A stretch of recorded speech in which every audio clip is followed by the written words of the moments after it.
Picture this. Two teammates edit the same line of code, push their branches, and Git throws up its hands and says, I can't decide. Today, we tame that chaos. We've already merged feature 1 into main. Now merging feature 2 hits a conflict because both branches changed the same lines from their common ancestor. I'll show you why it happens and exactly how to fix it fast and safely.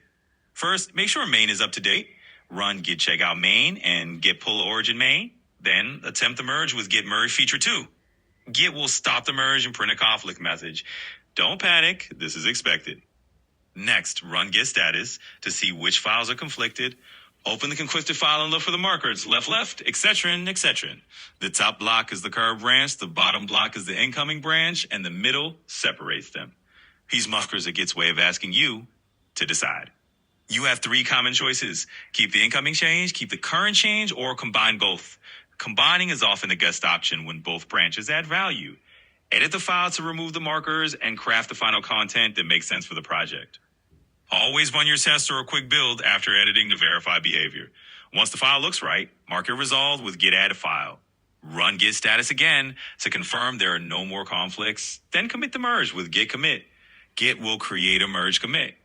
Finally, push the result with git push origin main. If you prefer visual, use Git Merge Tool or Editor's Merge UI. VS Code and IntelliJ show side-by-side diffs and make combining changes easier. If you want a cleaner history, you can rebase feature 2 onto main with git checkout feature 2 and git rebase origin main. Resolve conflicts during the rebase, then push with -- force with lease and merge.